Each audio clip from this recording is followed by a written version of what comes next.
Oh, did you have any ideas for the cold open this week? Just me and a picture of Scooby Doo in Chad's cave.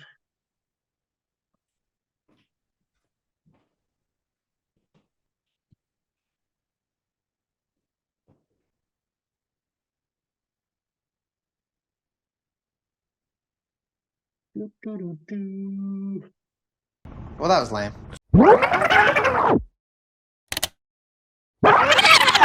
Welcome to View from the Top of the Goalpost. I'm your host, Diesel. Joining you from Diesel's Dapper Dungeon and Delight and Gobble Gobble Mo Fos, we have the Dadalac Chad. Hello, everyone, and happy Thanksgiving to all of you. Or if you're watching this after Thanksgiving, I hope you had a wonderful Thanksgiving. Yeah, hopefully you got some good turkey naps in. Because I won't be. I have too much things going on the next couple days that I don't have any room in my schedule for a nap, unfortunately. But yeah, football. Last week, Bye-bye. last week, what did we do? We both went 10-4, and I told you we were gonna split our 4 picks. And the way it worked out, Chad got the first two, then I got the second two, which is weird because going into Sunday Night Football, I'm like, crap. I'm going to lose a game to Chad, if not two or four. Or 4. But no, it turned out that the teams I needed to win just held on by the skin of their teeth. And Yeah, one of them held on, and one of them needed a last-second touchdown to, win the game. by the skin of their teeth. Yeah, God.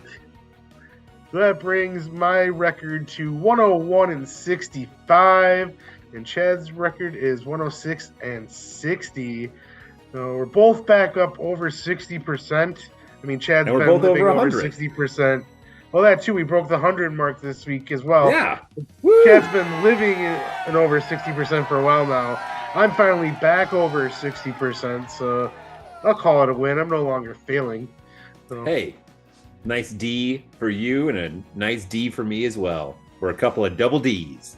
Well, I mean, yeah, I mean, you actually have like a solid D. I have D minus, but hey, still not failing. Still not failing. How did your locks go, especially that golden lock of the week that you picked last week? Thank you for that, by the way. No problem. And throw the graphic up. Bah! As you can see, we can have a merry go F yourself MVS, because if you just would have caught that ball, there would have been no red on our ledger this week. Yes, we would have pushed still because Chicago lost the game by 3, but they only had to win or lose the game by 3. It was fine. And then all of the rest of our locks hit. Baltimore obviously won by more than 3. The over hit in that game because it hit over 50, even with Browning in there for the Bengals. The Pittsburgh Steelers are the ones who lost by 3, but that was a push. Our silver lock hit with San Francisco. Our bonus lock of Jacksonville hit. And obviously, good job, me. Green Bay rode with them. And though they probably could have lost that game if that receiver would have caught the ball there at the end, he didn't. So it doesn't matter. So the golden lock got right. Then the only game we got wrong this week was Kansas City. And as I said, could have gotten it right. And MVS just caught that damn ball that was right there in his hands. How do you drop that ball, MVS? You're terrible. I used to ask that question every single Sunday. And the second the Packers decided, like, yeah, you're not worth re-signing, I was happy to see him off my team. And when I saw that the Chiefs signed him for $10 million a year, I'm like, you guys are suckers. He's fast, and that's about it. He must have a really, really good agent. Like whoever his agent is not making enough money because there's no way that he gets $10 He's million. probably got from Scott anyone. Boras. Probably. So, I mean, he is making way too much money. Or is that the baseball one? Yeah, that's the baseball one. Who's the? Ah, man.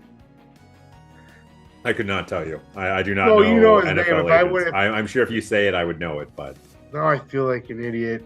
All I can think of is back in the day when he was repping TO with when he went to the Eagles, when he was doing the sit-ups and in his driveway, the his push-ups. driveway. It's gonna Great. come to me by the end of this episode, I swear. And then I'm Well. just gonna shout it out. And then Scott Boras is definitely the baseball guy, I think. Well, I can't wait for you to figure it out, Diesel. Anyways, let's talk about some football. It is Thanksgiving. They're now calling it the John Madden Classic, which I like. I I heard it, yeah. them talk about that on Sunday, that the 3 games on Sunday are part of the John Madden Classic. Touche in that name. I don't really like Thanksgiving football as much as I used to, because then it takes away from Sunday. Then you don't have red zone's lamer, and it's nice to have because it's a day off. It's nice to have some games, but I don't know. I wish that those teams that played on Thursday could also play on Sunday. They make it a little better. That's totally legitimate. Yeah, you get a Thursday game and a Sunday game. It'll be fine. It'll be fine. Let's move on to the first game, and it's always the first game on Thanksgiving, and that's the Lions. We have the 4-6 Green Bay Packers traveling to the 8-2 Detroit Lions. First time Detroit has been 8-2 since I think it was 1968 was the stat. So crazy. They've been bad our parents' entire lives, not just our entire lives. That's crazy. They've been bad for 2 generations. 7.5 points is the over-under. Or no, the Lions are favored by 7.5 points. Over-under is 46.5. And the fan vote has the Lions at 96%. And I really want to pick the Packers. I had a good feeling about the Packers last week. And I think they did a lot of good things against LA last week. They didn't play a perfect game, but they played a lot better game than what they've been playing. Jordan Love had the best performance of his season. First 300-yard game ever. Yeah, and first 300-yard game for the Packers passing game since it was 38 games was the streak. Without, almost 2 full seasons, or maybe it was 36 games, almost 2 full seasons without a 300, and that's with Aaron Rodgers too. Yeah, but he really shit the bed last year. They were bad. Yeah, I want to pick Green Bay, and maybe if the Detroit-Chicago game wouldn't have happened last week, I'd be more willing to take Green Bay, but Chicago ruined it for us. They should have won that game, idiots, number one, but they ruined it for us because that was our job to come in on Thanksgiving and do that to them. Now they're going to be prepared, and they're not going to let it happen again. Plus, the Packers don't have Aaron Jones. A.J. Dillon is questionable. Emmanuel Lewis. That's Webster. All right, Webster, and Cohen. Emmanuel Wilson, he's also out, who's their third-string running back. So they called up Patrick Taylor from the practice squad. They also added James Robinson. Yeah, that guy, to the 53-man roster. Luke Musgraves got placed on IR because that tough son of a bitch tore up his abdominal in the game and just kept on playing. Didn't tell nobody until after the game. Dontavian Wicks is out. The Packers are beat up. So I don't see it happening. I do think they will play better than they were playing when they had their 4-game losing streak, because it seems like they're trending upward. They have a very favorable schedule down the stretch, so an 8-win season is still not out of the question for this team, and they're starting to figure it out at the right time. All those games that they lost, those close games that I said were learning experiences and they need to learn how to win, they kind of did that on Sunday. There were mistakes made by the Chargers, that drop pass when he was wide open for a touchdown. Yeah, and Keenan Allen dropped a touchdown as well. And Austin Eckler fumbled the ball on the snap, and then that led to him fumbling the ball on the goal line. But that doesn't take away how well the Packers actually did play, though. Their defense played really well. Their offense was when Jones and Wilson went out in the first half, I'm like, oh, crap. Now, they're just going to play against the pass all day, and, yeah, that didn't work. because Jordan Love just tore him up. Romeo Dobbs and Christian Watson both had touchdowns. And we finally got to see Tucker Kraft or other rookie tight end do something. So there's a lot of promise with this team, but they're not going to beat Detroit. Yeah, I don't have a lot to add to this. I think you're 100% right that the almost loss to Chicago this past week was definitely bad news for the Packers. Because if they just would have gone in there and blown out the Chicago Bears, you're right. They probably would have been riding a little too high this week. And picking the Packers might have been a smart call.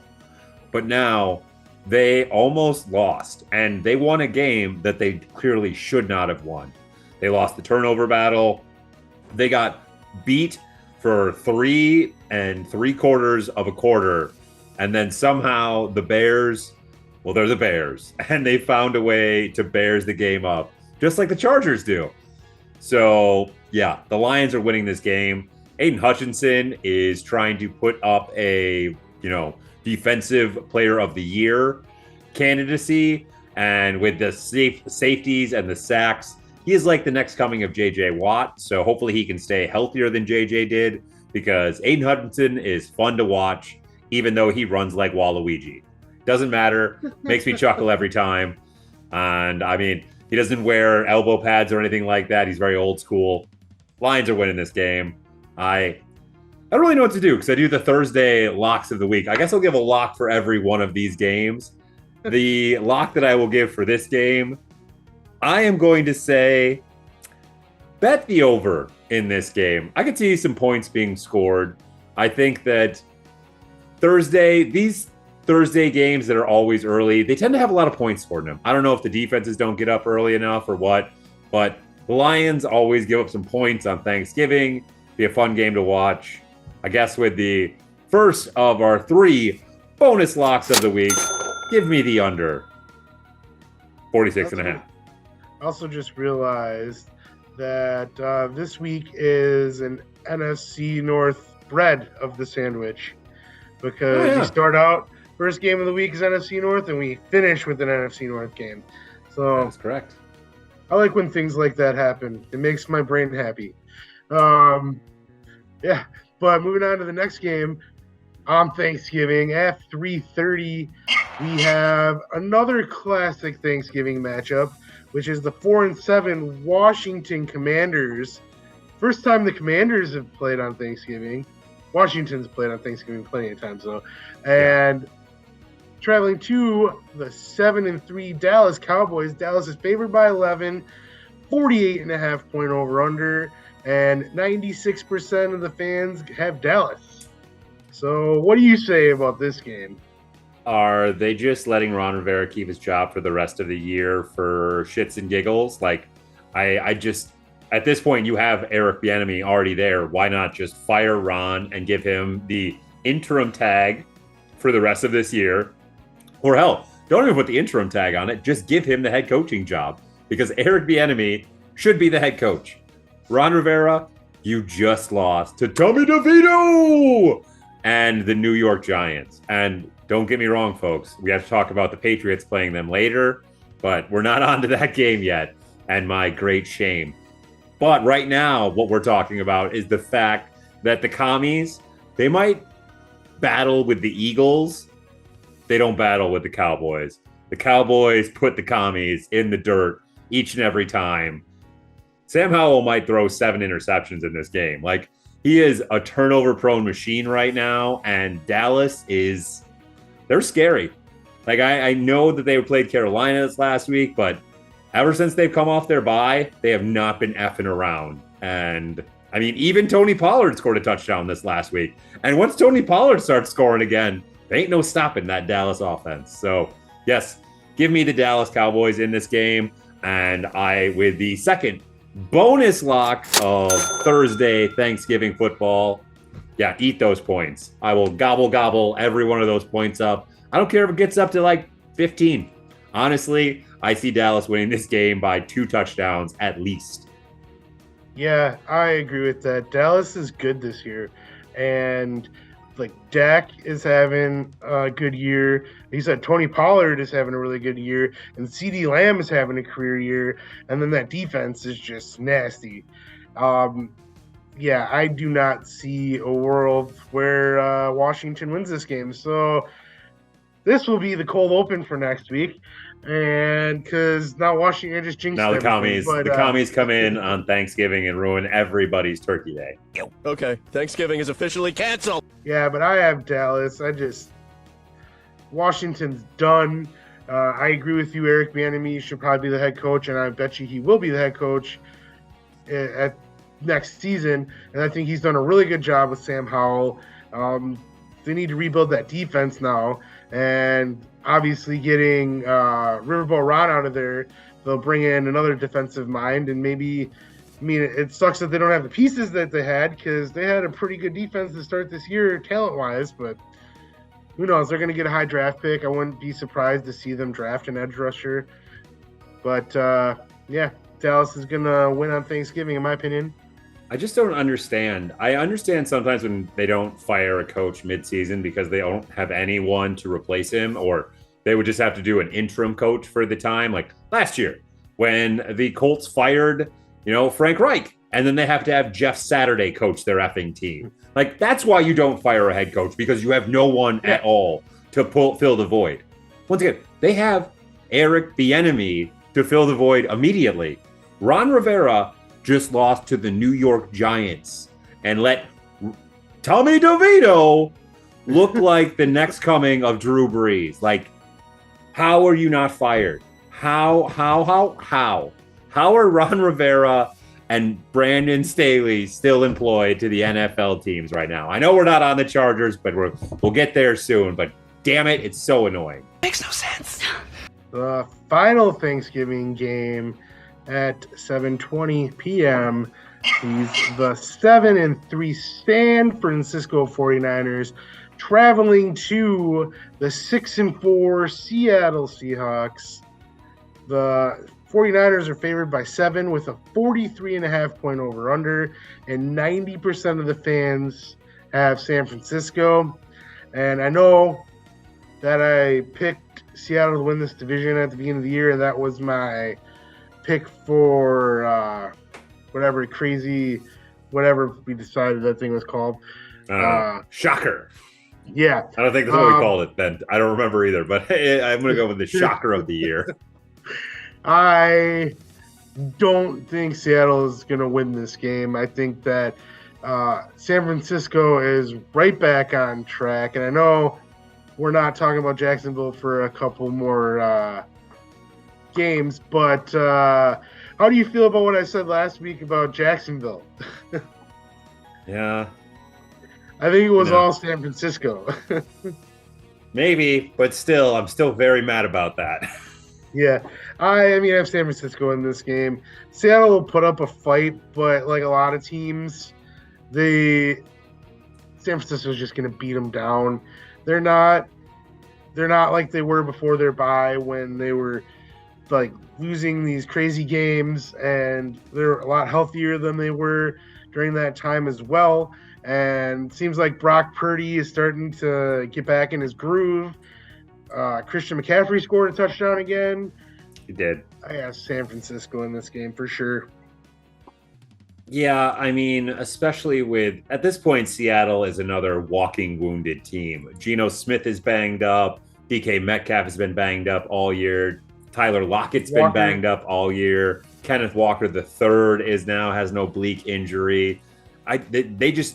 They're gathering medical injuries like people trying to gather Pokemon cards, and it's just not going well for them.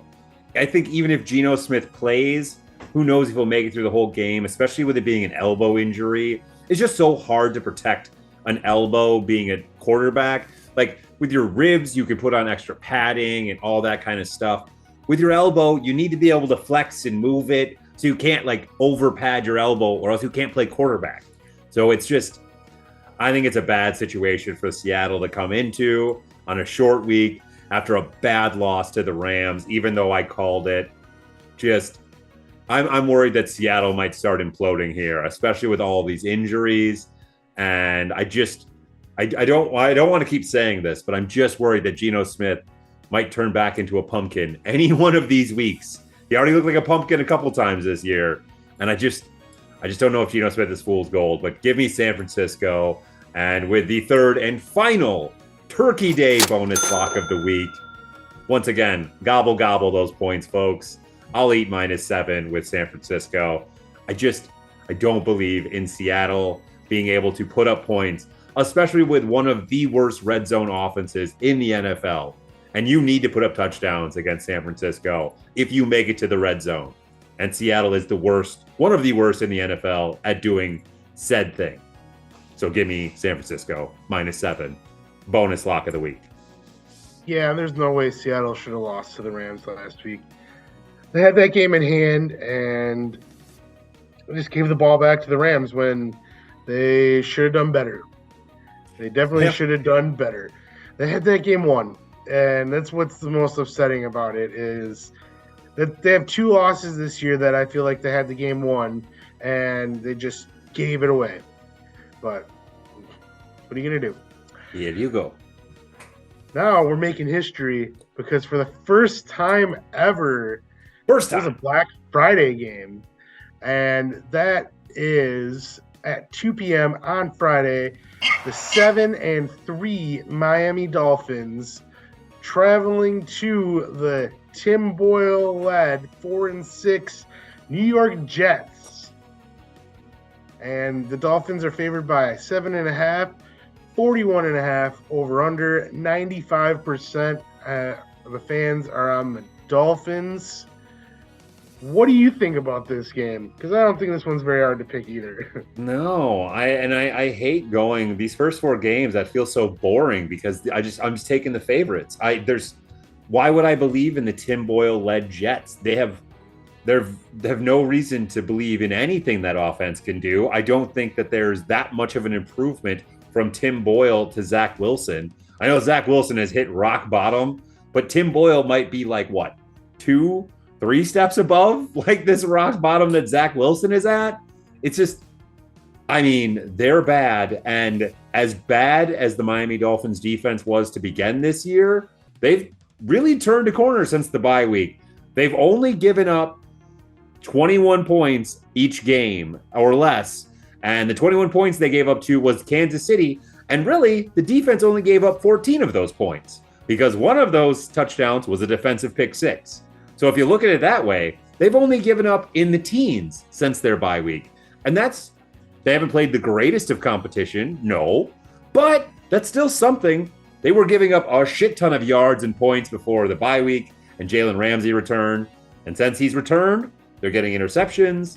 They are not giving up as many yards. And they're not giving up touchdowns. I think Miami cruises in this game. I know the Jets defense is good, but it is also to the point of the year where that Jets defense is getting tired. All right, your offense can't put up more than 10 points a game. Like, we have carried you all goddamn year, offense, and I guarantee that it's not that the defense wants to think this way, but in the back of their mind, they're like, son of a bitch, just do it yourselves. All right, I've done this all year for you. You want to try and win a game, you go put up 25 points, and we're going to sit back and not do anything for 1 week. I don't see the Jets even competing in this game. I think it might get ugly. And it sucks that it's the first ever Black Friday game, and it's probably going to be just a rout. Yeah, and when they put this game on Black Friday, like, obviously, we know why. I mean, Aaron Rodgers. But, yeah, that's why every Jets primetime game, it's just sad because you know why they were supposed to be on primetime. But the way everything worked out, Aaron Rodgers says that he wants to return to practice by December 2nd. So if the Jets somehow win this game and win a couple more, like, we'll probably see Aaron Rodgers this week or this season yet. It's crazy. Like, I guess the Jets are really impressed by the tape he's been sending of his workouts, and they say he's way ahead of schedule, which is why there's that conspiracy theory out there that was floated around by Dan Le Batard that he didn't really tear his Achilles. Yeah, and the doctor just lied for him. I don't know. I mean, I saw the video and I saw the like snap up into his calf. Like something happened. I know that for a fact. But Yeah, I mean, maybe everyone should just start doing ayahuasca. If you have a, Achilles injury, apparently ayahuasca heals it. I don't know why. Darkness I'm not a retreats. doctor, but But you can't trust me. darkness retreats. Yeah, I have Miami in this game as well. They finally, I mean, they beat the Raiders, which they won the game. I mean, they you won know the what I game. mean? Like they That's won what the you got to game. do. So yeah, the Jets aren't very good on offense, but they will have a test on defense because I don't think the defense is going to give up because there is still a chance for the Jets to make the playoffs. It would be easy for the Jets to make the playoffs because now I think Cincinnati is done. And I think they just gave up their playoff spot. And now the Jets need to hold off the Bills, and which that loss to the Bills doesn't look very good now, even though they won week one, this recent loss. They could have used last that week. win. Yeah, they could have used that win, but they didn't show up to that game. And yeah, I have Miami.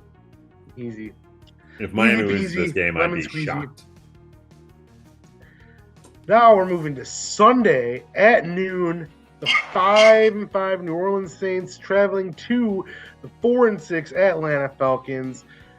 Saints are favored by 42.5 point over under. 73% of the fans are on the Saints. And yeah, it's a division game. So and I still feel like it can go either way. I am going with the Saints too because Desmond Ridder is starting this game. So, I mean, we don't know about Derek Carr though either because he's in concussion protocol with his hurt shoulder, which I don't know. I don't get that, but okay. That's what he was listed on NFL.com. I looked it up to see if he was going to play, and they have him listed as concussion protocol with an injured shoulder. So Smart. I mean, you don't want to risk those concussions with those bum shoulders, man. They completely coincide. I mean, Jameis Winston, yeah, he didn't do very good when he came in last week. But I don't know. Atlanta, I think Arthur Smith is trying to get himself fired because they look solid in the first couple weeks, and then they just why did we draft Bijan Robinson? He's too good. We shouldn't give him the ball. Let's put him on just punt overthrow return. all our wide receivers and never throw it to Pitts. Hey, Yeah. let's get Heineke in there for a couple weeks, and then let's put him back on the bench for no good reason. Yeah. New Orleans has a better defense. I think they have more offensive weapons. And even with Jameis Winston playing, I still think New Orleans would win. Yeah. No, I completely agree with everything you're saying. I hate you, Arthur Smith. I don't know why your mustache-less ass just hates football. I don't know why. What is your main objective in this whole thing? Why are you going back to Desmond Ridder? He's garbage. Taylor Heineke, I know, he's my boy. He might have had a little rough start to that game, and then he got hurt last time you were on the field, but that's no reason to go back to Desmond Ridder. Okay, the team was terrible with Desmond Ridder, and just, once again, why won't you let me love you, Atlanta? You just make me want to hate you. And now I got to start Kyle Pitts for the rest of the year in one of my fantasy leagues because Mark Andrews is out, so now I'm tied to you. But I'm picking New Orleans because I hate you, Arthur Smith. I hate you. And Desmond Ridder, you can jog on too, because you suck too. I always thought that Arthur Smith's little mustache was silly looking, but how does he look worse without that thing? Yeah, it hid his terrible upper lip. And I don't know, it's not even that different from everyone else's upper lip, it seems, but it's horrible. He needs to grow the mustache back. Right? Yeah. Would not be surprised to see him lose his job at the end of the year. I don't think it'll happen midseason, but yeah, I would not be surprised to see him lose his job and the Falcons looking for a quarterback and a head coach next year. Maybe a GM as well. Possibly. They can have our GM, Packers GM. I'm an owner. I'll make that trade. Hey, you get on the horn, Diesel. Now we have at noon on Sunday the 6-4 Pittsburgh Steelers traveling to the 5-5 Cincinnati Bengals. Pittsburgh is only favored by 1. The 34.5 point over under, and 63% have Pittsburgh. This game's just sad. So sad. Everything is just making me want to cry. Man, I was watching on it was Thursday night, and I was really hyped for that game. And when Joe Burrow threw that touchdown to Mixon, and I saw him double over in pain, I'm like, oh no. Yeah. And then when they showed him throw that ball on the sideline and he just dropped it and shook his head no, I'm like, oh, this is not good. You can't grip the ball I don't know. I knew that he was done for the whole year. It's sad because I still feel like Cincinnati had a run in them and they possibly could have went back to the Super Bowl this year. Oh yeah. But now they're super deflated, and I know they have Browning, who I don't know nothing about, and they still have a good wide receiver core, and they still have Mixon, but I lost all faith in Cincinnati after not having Joe Burrow. Now they're playing the Steelers, who did they play last week? I can't even remember. They lost the Browns 13-10. Because we both picked picked the Browns the Steelers the first time. Yep. So then we're like, oh, they're the Steelers, Browns. Of course, we should have known. Should have known. That game was boring. It was 10-10 the whole time, and then they just decided at the end of the game, we're going to let the Browns drive down the field to get a last-second field goal to win the game. Yeah, that's why how not? it's supposed to go. And that's what got Matt Canada fired. I did like that Mike Tomlin came out and said that he doesn't consult with management before making decisions like this. This decision is his own. So I'm like, nice. So basically, you have the Bill Belichick treatment. And I know Bill Belichick's the general manager, but I mean, he should. He's been there for I was gonna say, Mike Tomlin 15 years. better well should have the general manager duties there. I mean, if it wasn't for Andy Reid and Bill Belichick, he probably would be the best coach in the NFL right now. Mike Tomlin has under 500 seasons than Bill Belichick has, because Mike Tomlin has 0. Zippo. Nada. Which is crazy. Still wild. And we talk about greatest coaches in this generation, and I feel like he always gets overlooked for some reason, which he shouldn't. He won a Super Bowl, took him to a second Super Bowl, and it's just it's all about Bill Belichick and Andy Reid, and then everyone forgets about how good Mike Tomlin's been the whole time he's been with the Steelers. Yeah. And obviously he's a Hall of Famer, first ballot, but he damn well better be. I'm just talking because I don't know who's going to win this game.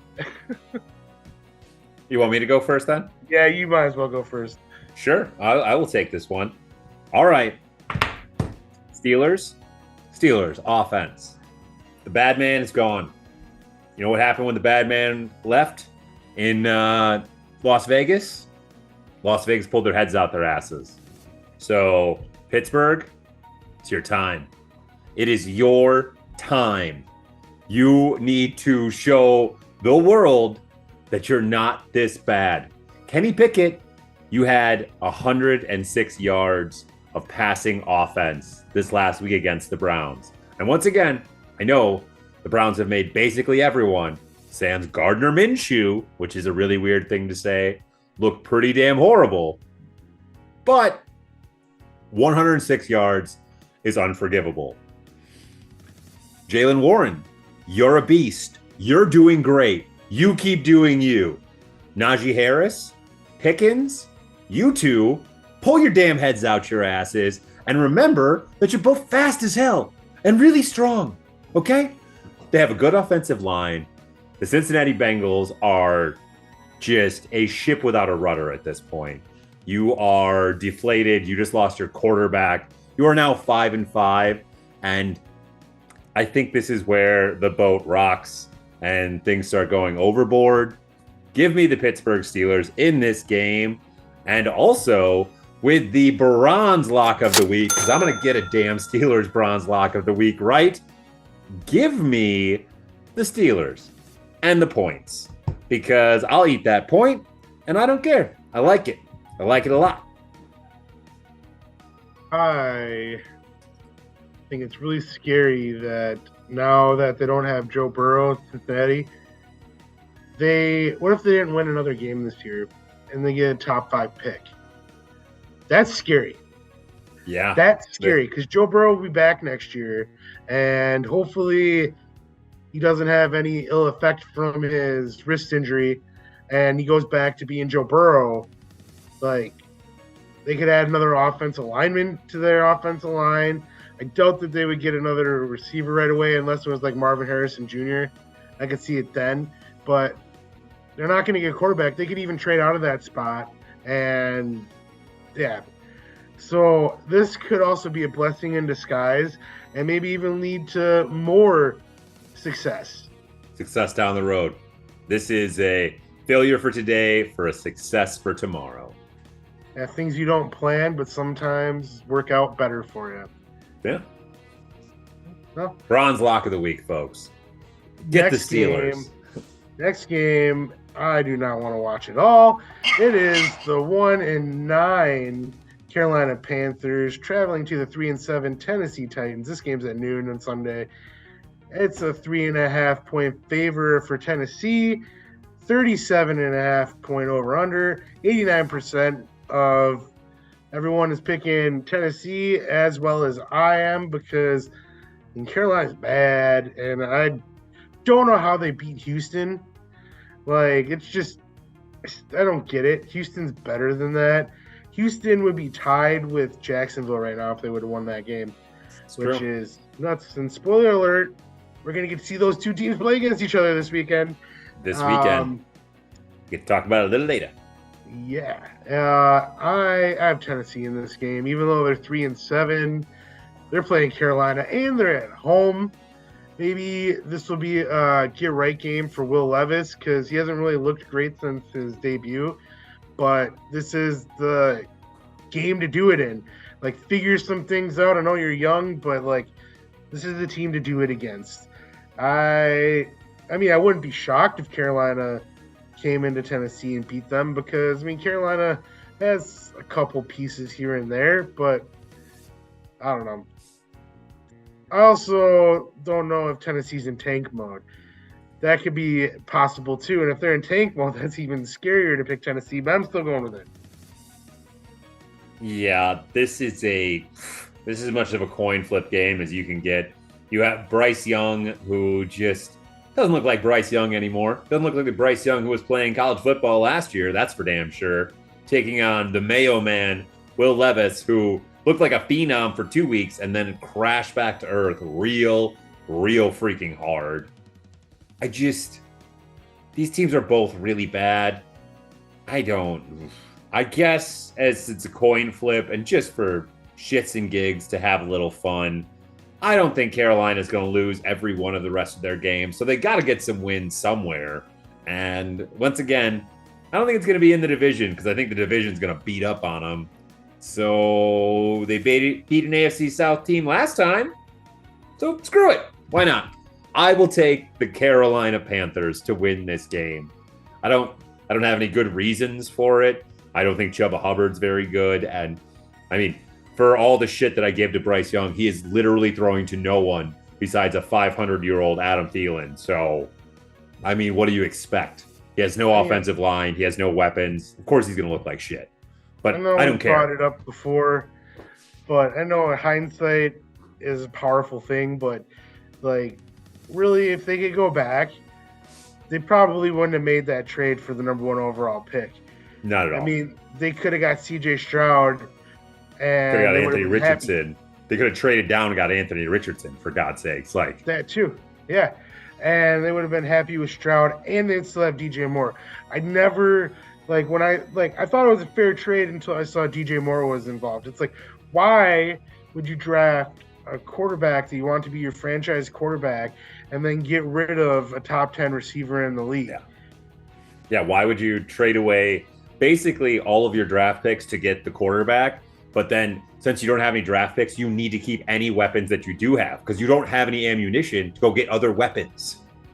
Yeah, general manager should be fired for that, like, right now. That is a horrible move. That was dumb. That's one of the dumbest things I've ever seen. But Carolina's going to win this game, folks. Okay, well then let's move to the next game. On Sunday at noon, we have the 4-6 Tampa Bay Buccaneers traveling to the 5-5 Indianapolis Colts. Indy is favored by 2 with a 42.5 point over-under. And 65% of the fans are picking Indianapolis. And I'm going against the fans this week because Baker time. I mean, Baker has been playing good. Like I told you last week against San Francisco, the game was wash. The game doesn't matter. This division's up for grabs. I still think that Tampa Bay is going to win this division. But they need to win games like this against Indy. Like, everyone knew there was no way that Tampa Bay was going to go into San Francisco and beat San Francisco. Yeah, this is an easy one. I mean, it's not an easy one, but like, it's easy for me to say that they need to win this game. Otherwise, their division hopes aren't like scrapped, but they're making it a lot harder on themselves. So I got Tampa Bay in this game because I think that Indy's beat up. Gardner Minshew is a wild card. He might be really good, but then he might just not even show up. Jonathan Taylor's got his legs back under him. Would like it if they, for fantasy reasons, would start giving it back to Moss, but what are you going to do? I got Tampa Bay in this game. Well, we don't have to. We already have about to have 2 games different. It took us all the way till the 3 o'clock games to have any games different last week. And this week, we're already at 2 because I disagree vehemently. I think Indy is at home. They're coming off their bye week. I think that I can't remember exactly what it is, but the teams that play San Francisco the week after also lose basically every single time because San Francisco's defense just beats the piss out of you. They are so many strong-willed individuals who are just so gosh damn fast and gosh damn strong. They take it out of you. And Tampa Bay has to go on the road to Indianapolis. It's in a dome, and it's always hard to play in Indy. They are so much faster there. And sometimes the other teams aren't ready for it because if you don't play in a dome, you're not used to that just quote unquote extra speed it gives you because just the artificial turf. Teams play faster there. Indy, I think, might house Tampa Bay in this game. And no, I still, once again, don't think it effing matters because you're right, Diesel. This division is still going to 1,000% be up for grabs in these last few weeks when these teams all play each other one more time. So yeah, I don't think it really matters, but I am going to take the Indianapolis Colts. And with a bonus lock of the week, eat those points. I think that they easily win this game by a touchdown. Okay, now we're talking about the game that Chad doesn't want to talk about because it is at noon on Sunday, the 2-8 New England Patriots traveling to somehow a team that has more wins than them, the 3-8 New York Giants. Somehow New England is still favored, even traveling, by 3.5 points. 33.5 point over-under. And 68% of the fans have the Giants. What are your thoughts on this game? Who is going to be quarterback on Sunday for New England? Well, if you ask Mr. Belichick, he will say that he'll tell you on Sunday. So I don't know. The fact that Mac Jones just came out today and said that he was confident that he would be the starting quarterback again this Sunday made me want to vomit everywhere. And I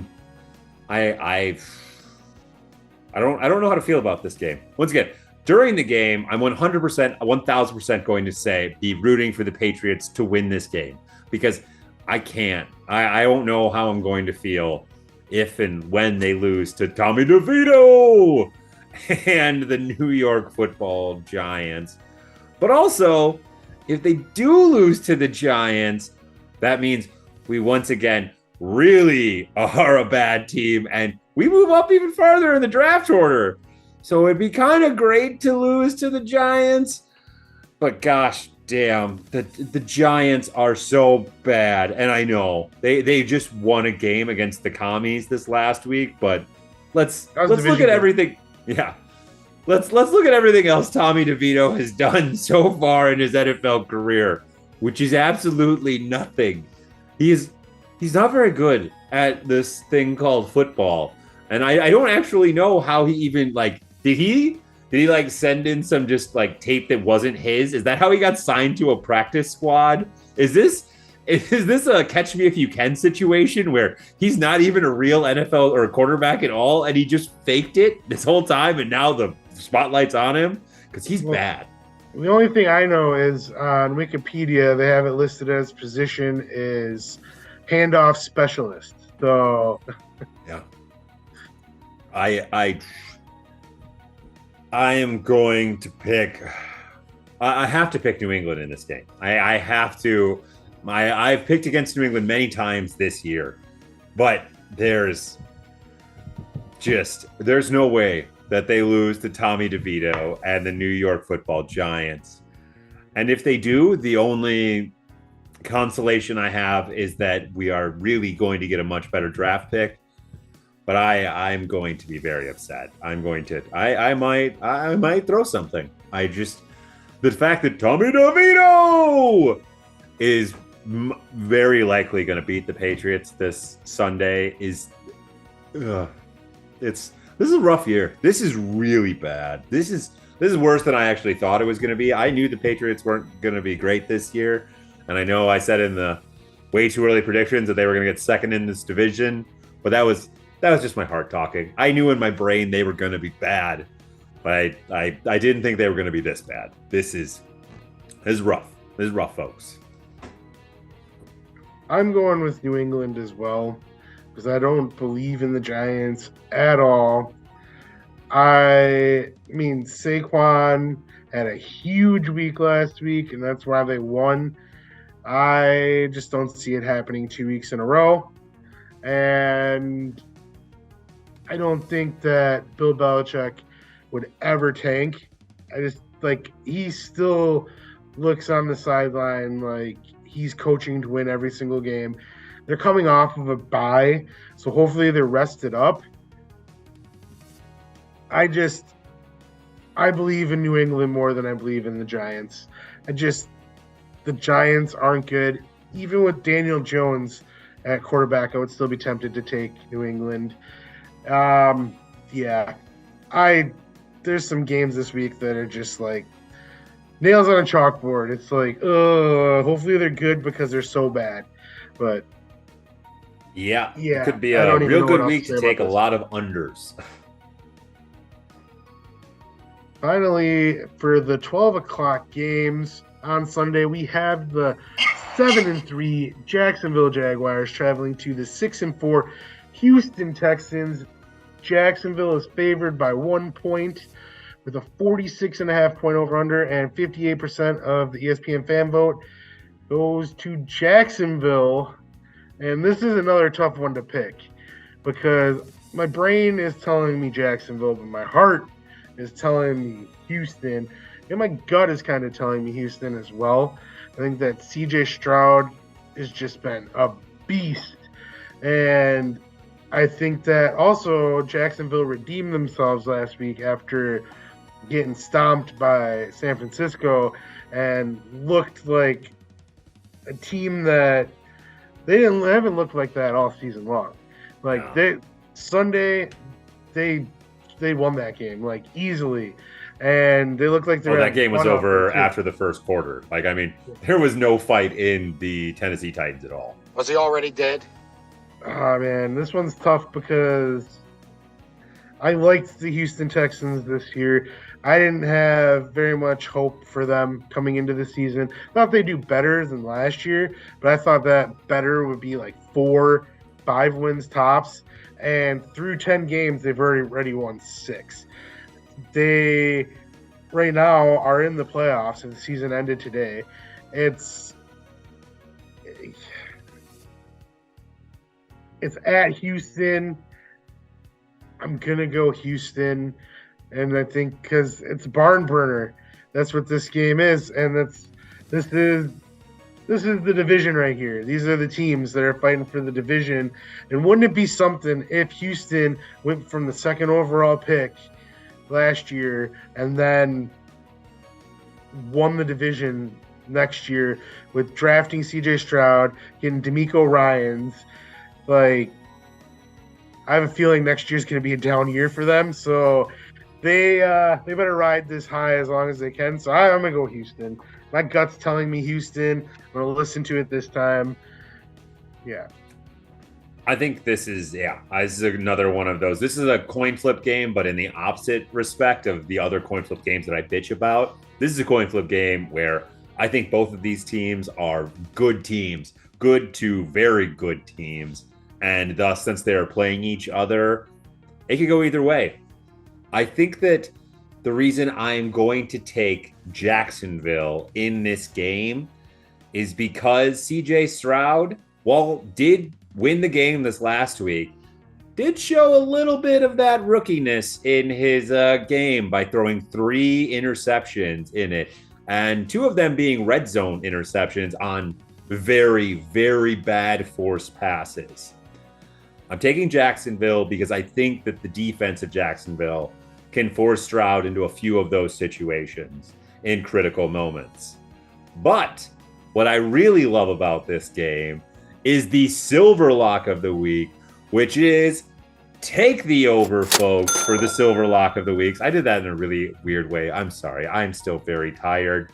But take the over in this game, folks, because I think this is a shootout, a back and forth affair. And I think this will be the primo game for the 12 o'clock games this week of a bunch of lackluster affairs. There's not a lot of fun in the 12 o'clock games this week. So hopefully this one will deliver, and I think it will. So please take the over and win some money on it and give me Jacksonville to win. Because I think Houston still makes the playoffs as a wild card team. But I just don't think they're ready to usurp the Jacksonville Jaguars yet as the kings of the AFC South. I'm the king. 3:05 Sunday. Cleveland Browns 7-3 are traveling to the 5-5 Denver Broncos. Denver is favored by 1.5 with a 36.5 point over under, but 57% of the fans are with Cleveland. And this game is another tough one because Cleveland can't score points. Nope. But they also don't allow give up points. And Denver has been up and down with scoring points lately. This one's another tough one. I can see why Denver is favored because of the fact Cleveland has been having a lot of trouble scoring points lately. And has the longest win streak in the NFL right now. That, which is also crazy. Is it 4 games? 4 games. Which they beat the team that had the longest winning streak, which to be the man, you got to beat the man. That's the way it goes. I learned that from a formerly great man, now just a very, very old man. Yeah, bag of leather. Woo! Who you got in this game? Man, geez. In the Denver Broncos 4-game winning streak, I have definitely picked against them every single time. And it's lost me 4 straight games. And it's let Diesel either stay in it or gain games on me because I just refuse to pick them. That's not true. You picked them against the Packers, didn't you? No, I picked the Packers, I thought. Well, you keep talking, I'm going to look it up. Okay, you check. Maybe I did pick the Denver Broncos. You picked the Packers, you're right. Yeah, I thought I did. I was like, I have not picked the Denver Broncos at all because I just don't believe in them still. And I've said that Sean Payton should be fired. He's definitely not getting fired after this 4-game winning What's streak. funny? Last week was the first week I took Denver, though. You should have talked yourself into it 2 weeks before that because you would have got a whole many more games on me. I'm still picking against Denver. I think Cleveland's defense is that good. I don't think their offense is, but I can see them. I know that Russell Wilson actually leads the NFL in touchdowns to interception ratio this year. I think he's only thrown like 4 interceptions all year, but I can definitely see this being a game where Mr. Wilson comes back to earth and doesn't look like the Russell Wilson of old. He once again looks like the Russell Wilson that we got all of the beginning of this year and most of last year. I don't know who to pick in this game, honestly. If Cleveland had a quarterback, they could easily be a Super Bowl team. They, even without Nick Chubb, I still believe they could be a Super Bowl team. They just don't have a quarterback. They are on their third stringer, and even though, I mean, he's trying, but the rest of the team, they're not clicking. And I don't know, Denver, it's in Denver. I'm going to go with Denver because of all the times I went against them, and it could bite me this time. But I think it's going to be a low-scoring game. I wouldn't be surprised if it was under 36.5 points. Yeah. And I know that's a low over-under, but like with what we saw last week between both of these teams, I know Denver scored 21, but Denver has been known to like hang around like 16 points a lot this season, 16, 17 points. So I could definitely see the under hitting in this game. I am taking Denver. So, fun fact, I also have the schedule pulled up on my phone just in case I don't pay attention to what you're talking and I forget what 2 teams are playing because I'm a little tired. So I need the backup here. But I just happened to look at that because you were talking about how that's a really low under. And I'm not going to look up the stat because I have to do this edited really fast turnaround, folks, because it's Thanksgiving tomorrow. So I probably won't look it up. But it's wild. There are 4 games on Sunday that have an under that is 36 points or less in the NFL in 2023. That is insanity. That doesn't make any damn sense. It is crazy. But the next game is crazy as well, because we have this. Oh, I didn't update the freaking record for this one. Whatever the Los Angeles Rams are, I think they have 4-6. 4-6. And the 2-8 9. Cardinals. Arizona 2-9. Cardinals. 2-9. I don't remember anymore. Yeah, there is no favor in this game. This is a straight pick 'em, which at first I'm like, what? But then I started thinking about it, and I'm like, oh, it makes sense. Cardinals have been playing a lot better lately. Then the Rams have not. The Rams have not been playing good at all. I'm going to go with Arizona in this game. They're at home. Kyler has been playing really well his first 2 games back. Like, Dobbs and whoever played the week Kyler didn't play totally forgot that they have Hollywood Brown on their team. And Kyler Murray's like, no. That's my boy. That's my boy. I'm going to throw him a ball. Because they played college ball together, didn't they? Did they? They could have. I want to say that they played college football together. And Connors is back too, and he didn't do too shabby this past weekend. I don't like the Rams. I don't know. The Rams just beat Seattle. I don't know. I can see why this is a pick 'em, but I'm gonna go Arizona. I want to go with the Rams. I do. But I think losing Cooper Kupp again is going to be a really, really bad death sentence for this team. This offense was clicking once Cooper Kupp came back and they had Tutu Atwell and Puka Nacua and Cooper Kupp all going at once. They were killing people. But the minute Cooper Kupp went back down with injury, don't get me wrong, Nakua is still doing pretty solid, and maybe Tutu picks it back up now that he gets a few more targets. But I don't know. They don't look the same as they did for that nice little brief winning streak they had at the beginning part of the year. And don't get me wrong, I know that they just won this game this last week against Seattle, but it wasn't pretty. And they didn't deserve to win that game because that final field goal that Seattle missed was a very makeable field goal. And I don't really know how he pulled it. I really thought it was over and that the Rams were going to lose that game, but then they didn't. And this week, the Rams are going to lose this game because I think the Cardinals are going to go on a nice little winning streak here and keep it going. Kyler Murray's looking solid. He's not looking great yet, but he's just getting his legs back under him. And yeah, he's got Hollywood Brown, who he throws the ball to more than anyone else. And also, Croft, the tight end, is looking like one hell of a steal. So, I don't know. They seem like a more complete team at the moment, even though in some respects, I feel like they kind of wish they were probably losing these games because they need a lot of pieces to fix the rest of the team. But it is what it is, and I think they get the win. Don't remember if I said over/under and fan percentage because, I just don't remember. So I'm going to say it again. The over/under was 44.5, and 77% are on the Rams. Wow, that's actually kind of shocking. Yeah, you're dumb, America.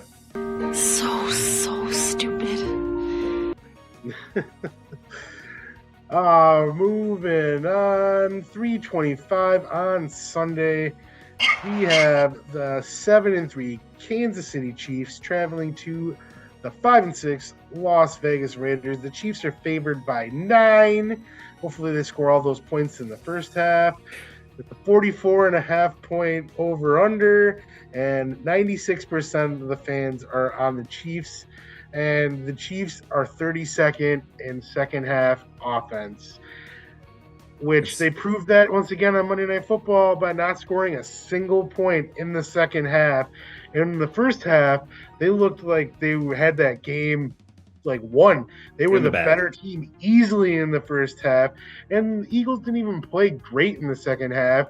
They just played good enough, and the Chiefs weren't scoring, so it wasn't that hard to catch them when you're only down by 10. So yeah, who do you got in this game? I'll let you go first. I feel like I'll let you go first in a little bit. I feel that, Kansas City clearly could have won the game this last week and probably should have won the game against the Eagles. Should have won that game. Yeah. MVS was wide open. Wide open. It wasn't even like he had to reach for the ball. It was dropped right into his hands. Perfect throw. Yeah. Perfect throw. And, but the Eagles would have had some time on the clock had that happened. So you don't know. Something could have happened, and the Eagles still could have won the game. And Swift was tearing it up too, and can't forget about Devontae Smith. Yeah. No Goddard though. No Goddard, but so the game was far from over at that moment. But regardless, the Raiders might be playing better. We got a moral victory this last week by holding it close against Miami and making Miami play all the way into the fourth quarter against them. This week, not so much. This is a division game, and I think that the Raiders are going to come out swinging because they especially want to show that I think they really want to get Antonio Pierce the full-time coaching job. So I think they are going to play really, really hard in this game. And I think the 9 points is far too much. But I do think Kansas City wins this game by a touchdown. But I just don't think they win by 2 scores. I think they win by, between 5 and 7 points. But not 9. 9 is a lot in a division game. And especially when you're going to Vegas. Okay, if it was in Kansas City, sure. But this Vegas team is playing hard for Antonio Pierce. And Crosby, that Kansas City line does not look good this year. And Max Crosby might be just hanging out with Patrick Mahomes in the backfield all game. And if Taylor Swift ain't in Vegas, then Travis Kelce can't play football anymore. And she'll probably be in Brazil or Honduras or Paris. I don't know. She's a busy woman. She's got a very busy touring schedule. Yeah. But give me Kansas City. Sorry if I didn't say that yet. Can you explain that again by using those nuggies? Such a great commercial. I think that Kansas City's defense is just too good against Aiden O'Connell. Even though And they his have stupid little Devontae mustache. Adams. Yeah. Devontae Adams hasn't had a good year. Not his fault. I think that he's just playing for a bad team, and Josh McDaniels threw everything off. And I don't know. I do like that Josh Jacobs, since McDaniels has been gone, has been getting the ball a lot more, and he's been playing some good football and looking like the running back that led the league in rushing last year. Hunter Renfrow is actually getting the ball thrown to him some more as well. I don't know what Josh McDaniels was doing. Yeah. But I have Kansas City in this game because I think that their defense is that good. Chris Jones got a couple sacks on Jalen Hurts on Monday night. Yeah, I got Kansas City in this game. Yeah, without question. And I mean, it would be the year for Patrick Mahomes to lose because he hadn't lost a division game before. So why not lose another one? Now? Well, if not now, when? At 3:25, the last of the afternoon games on Sunday, we have the 6-5 Buffalo Bills traveling to the 9-1 Philadelphia Eagles. Eagles are favored by 3.5, 47.5 point over under. 85% are on the Eagles. And as am I, because I'm not a believer in Buffalo. We've talked about it for weeks and weeks and weeks. And yeah, they played good last week, but they also played the Jets.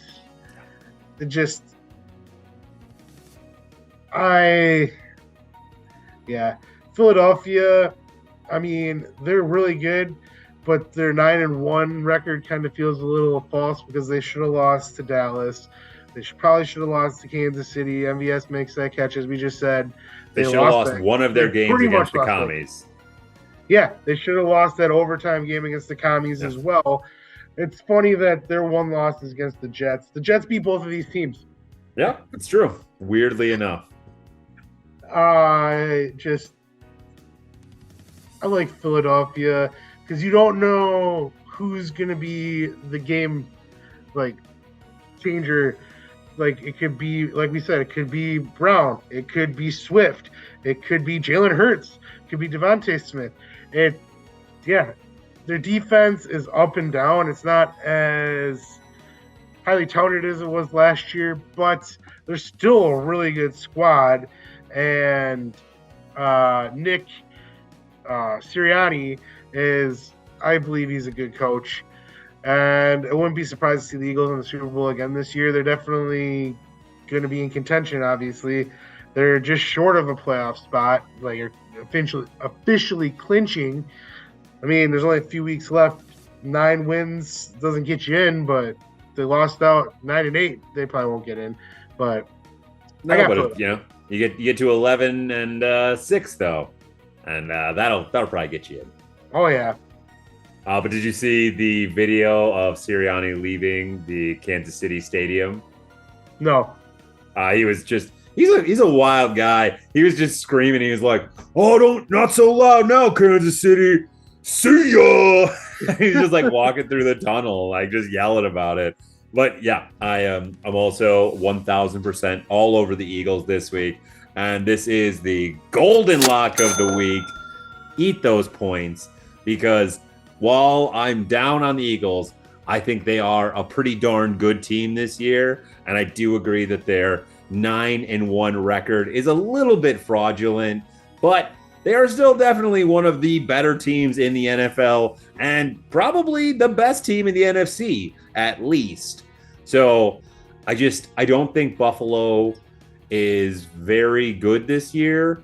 And I think last week against the Jets was a bit of fool's gold. And I think this week, once again, Josh Allen probably throws, 2 or 3 interceptions against this Philadelphia-led offense. It's in Philadelphia.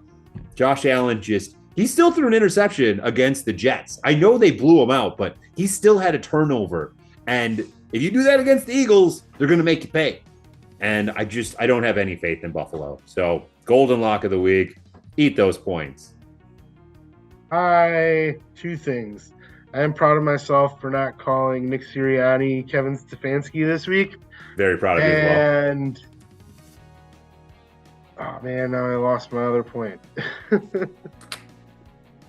Nice. It was something about the Eagles. I promise you that much. Good. Oh yeah, good. I remember now. I think it's next week or the next coming weeks we will find out who the best team in the NFC is, because I believe it's Philadelphia versus San Francisco coming up real soon.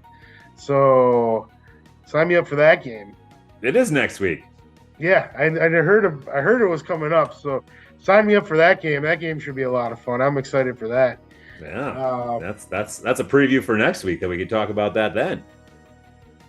Sunday night football. We've been waiting all day for Sunday night because we have the 8-3 Baltimore Ravens traveling to the 4-6 Los Angeles Chargers. Baltimore is only favored by 4 with a 46.5 point over under, and 89% of the fans are going with Baltimore. I mean, I guess I can see why they're favored by 4 traveling cross country, just losing Mark Andrews. OBJ has been balling lately, but he also is banged up.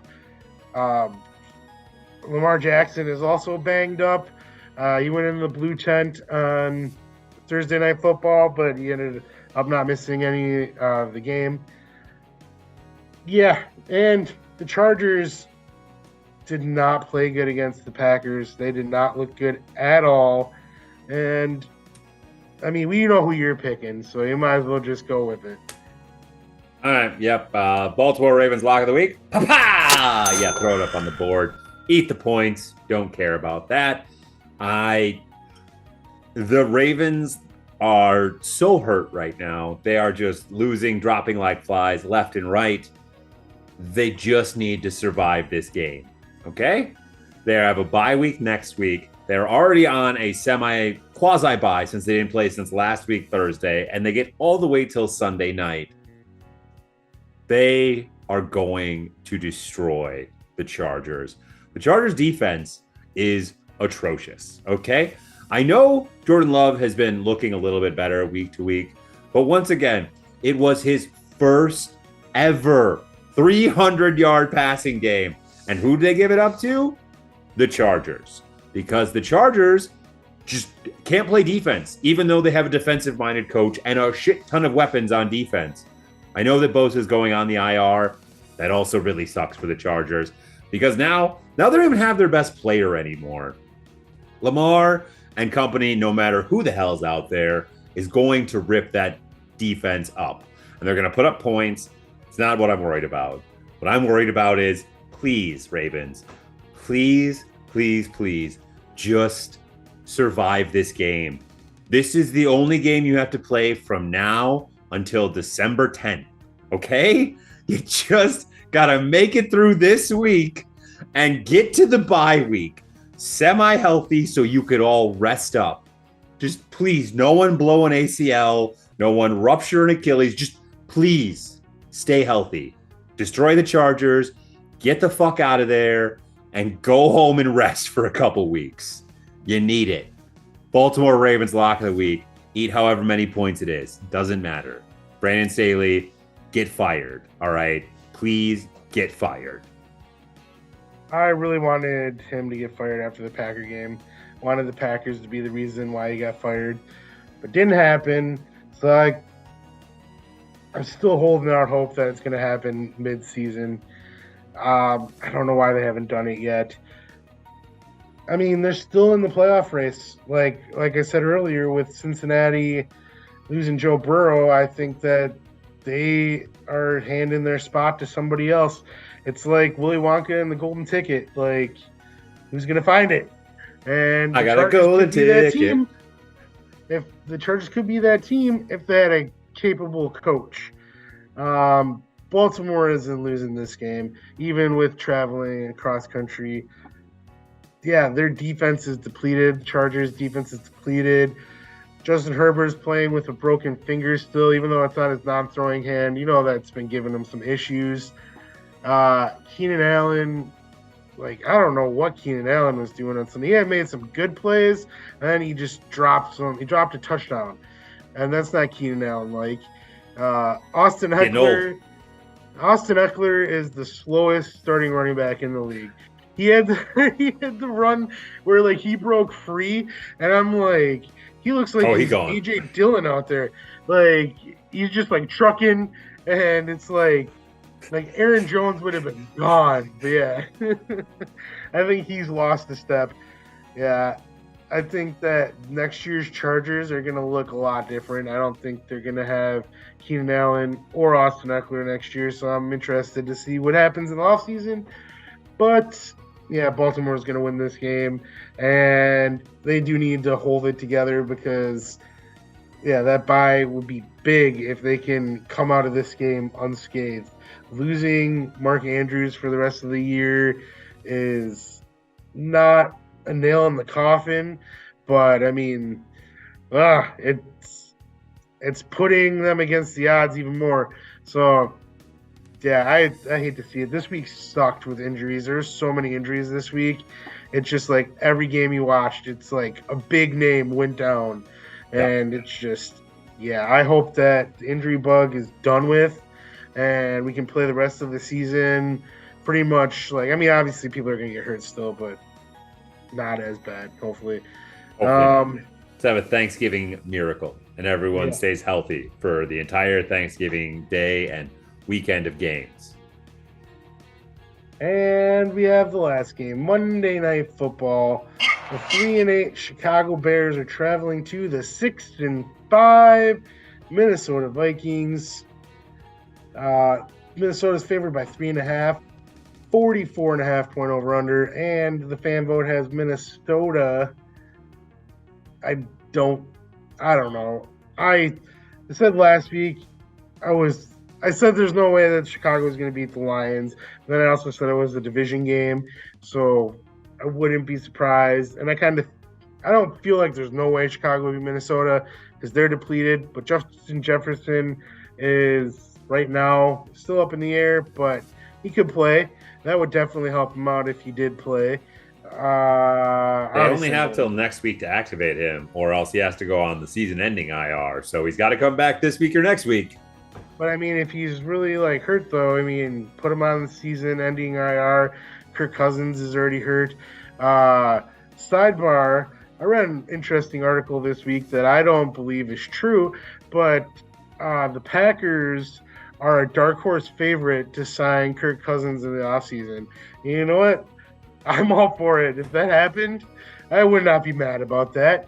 But I don't think that would happen. I still think that he's going to resign with the Vikings because I think this injury, the Vikings need a quarterback, and I don't think people are going to be willing to give him as much money as they would have if he wouldn't have blown out his Achilles.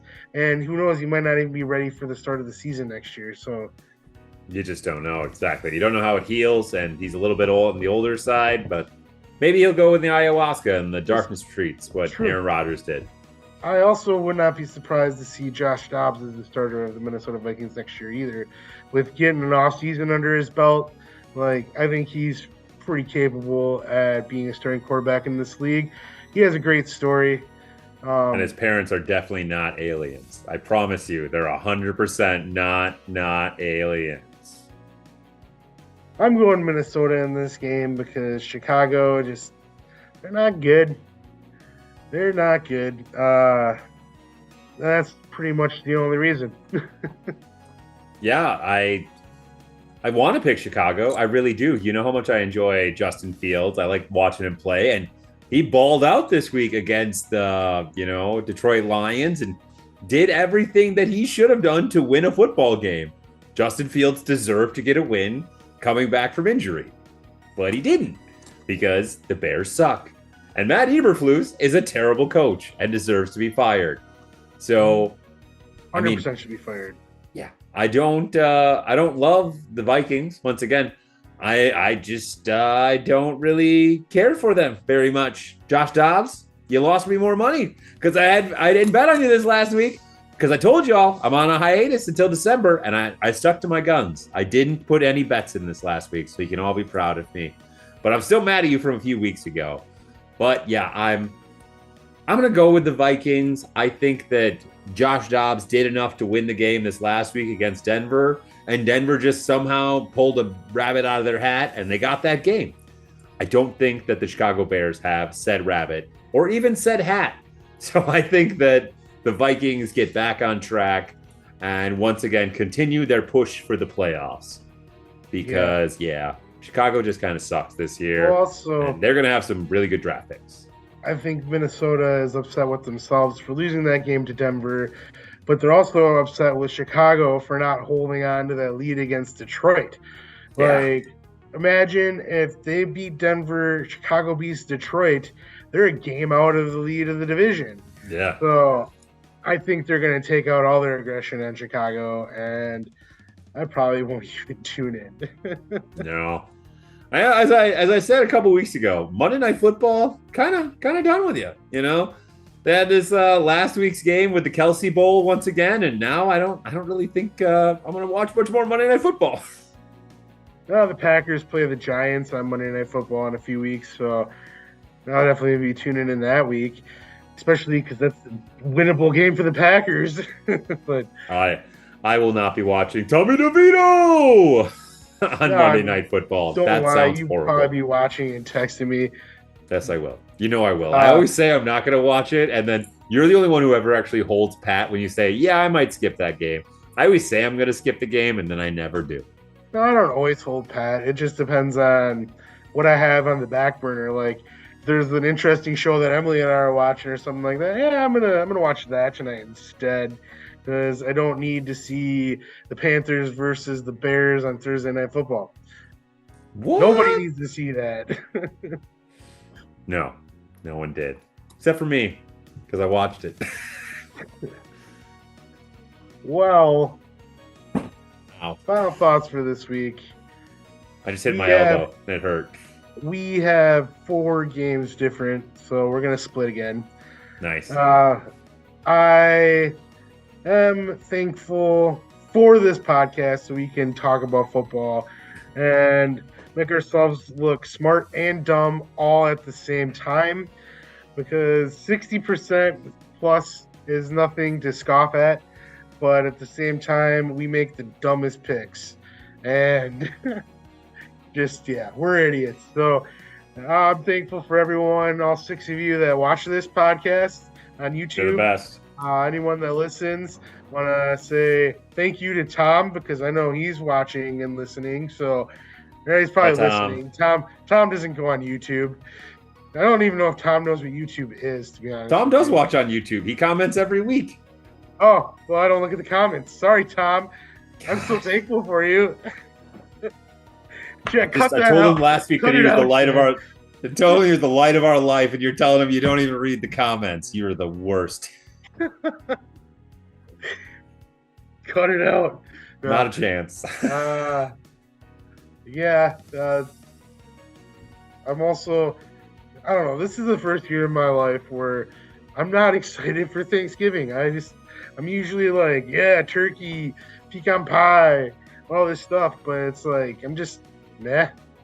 So maybe it'll be a really good Thanksgiving because of that, because my expectations are so low. They're so low? Yeah, that's a good thought.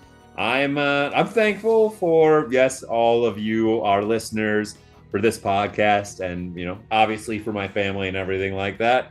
But I'm also just thankful for football in general. It gives me something to stress about that isn't my normal life, that I have no control over, that adds multiple gray hairs to my head and pounds to my stomach without me being able to do anything about it. But I love you anyways, football. You are like just scorned lover, and I just keep coming back to you, even though you just keep slapping me in the face every time. Love you, football. Forgot about the peptic ulcers and brain tumors. I did. I just, I don't like to bring up those ones, because those are just, you just bury it down inside. You don't have to think about it. On that note, happy Thanksgiving to everybody. Hopefully, in America, hopefully you get your turkey naps and you have. You're gonna do some social media stuff, or? Oh yeah, I wasn't gonna sign off yet.